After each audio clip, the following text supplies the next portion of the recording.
Bonjour et bienvenue. On s'est déjà tous demandé comment on peut bien trouver des structures, des groupes logiques, au milieu d'un énorme nuage de données qui a l'air complètement chaotique.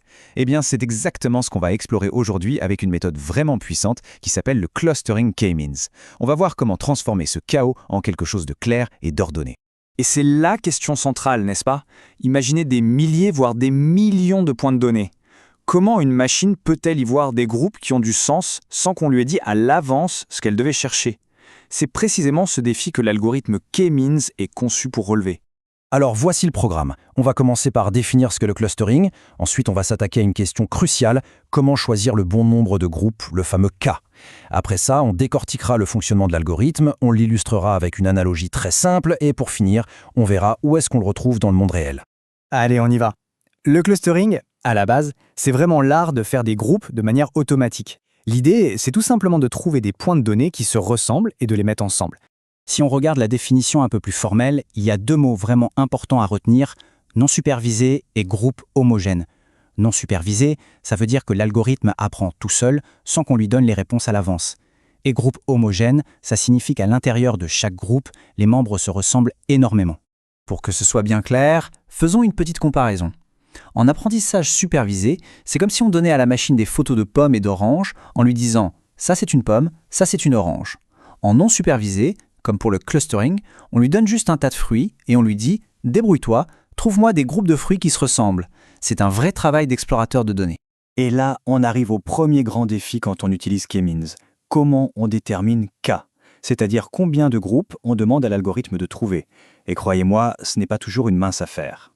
C'est un vrai jeu d'équilibriste. Si on choisit un cas trop petit, nos groupes seront tellement larges qu'ils ne voudront plus rien dire. À l'inverse, si on prend un cas beaucoup trop grand, on va se retrouver avec une tonne de mini-groupes qui ne nous montreront aucune tendance intéressante. Le but, c'est vraiment de trouver le juste milieu parfait. Le but du jeu, pour l'algorithme, c'est de créer les groupes les plus compacts et les plus denses possibles. Et pour y arriver, il va chercher à réduire au maximum la distance entre chaque point de données et le centre de son groupe. Ce centre, on l'appelle un centroïde. Bon, alors comment on trouve ce fameux K optimal? Heureusement, il y a des outils pour ça. L'une des techniques les plus connues, c'est la méthode du coude. C'est assez simple, on lance l'algorithme plusieurs fois avec un K différent à chaque fois et on regarde comment la variance totale des groupes évolue. Ça nous donne un graphique super utile. Sur ce graphique, ce qu'on cherche, c'est ce fameux coude. C'est le point où la courbe arrête de chuter brutalement et commence à s'aplatir. C'est en quelque sorte le point de rendement décroissant. Ajouter un groupe de plus n'améliore plus vraiment les choses. Sur cet exemple, on voit bien que le coude se trouve quelque part autour de 2 ou 3. Ok, maintenant qu'on sait à peu près combien de groupes on veut, voyons un peu la mécanique derrière tout ça. Comment l'algorithme fait-il pour arriver à ce résultat? Eh bien, c'est un processus qui se fait étape par étape en plusieurs tours. En fait, l'algorithme tourne en boucle sur 4 étapes. Première étape, l'initialisation. Il place les centres des futurs groupes, les centroïdes, un peu au hasard sur le graphique. Deuxième étape, l'assignation. Chaque point de données est rattaché au centre le plus proche de lui. Troisième étape, la mise à jour. On déplace chaque centre pour qu'il soit pile au milieu de tous les points qui lui ont été assignés. Et enfin, on répète les étapes 2 et 3, encore et encore, jusqu'à ce que plus rien ne bouge. Regardons ça en action. Voici le point de départ.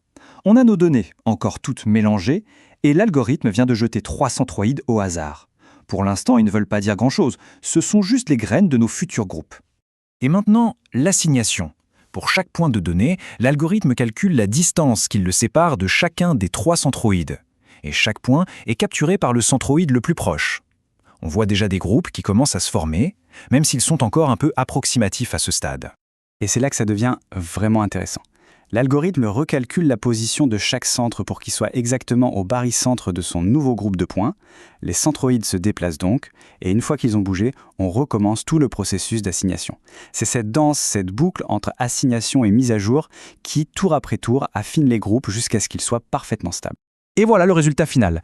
D'un côté, le nuage de points chaotique du début, et de l'autre, 3 groupes bien nets, bien distincts. C'est cette transformation qui est assez spectaculaire et qui montre toute la puissance du K-means pour faire émerger de l'ordre à partir du désordre. Bon, tous ces points sur un graphique, ça peut rester un peu abstrait. Alors pour que tout devienne parfaitement limpide, prenons une analogie toute simple. Imaginez que vous devez ranger une bibliothèque. Vous voulez regrouper les livres par format. Intuitivement, vous allez mettre les gros livres d'art ensemble, les livres de poche ensemble et peut-être les romans de taille moyenne sur une autre étagère. Eh bien, le K-means fait exactement la même chose, sauf qu'à la place de la taille et du poids des livres, il travaille avec des données numériques. Alors tout ça, c'est bien beau, mais est-ce que ça sert vraiment à quelque chose dans la vraie vie? La réponse est un grand oui. Cet algorithme est utilisé absolument partout autour de nous, souvent sans même qu'on le sache.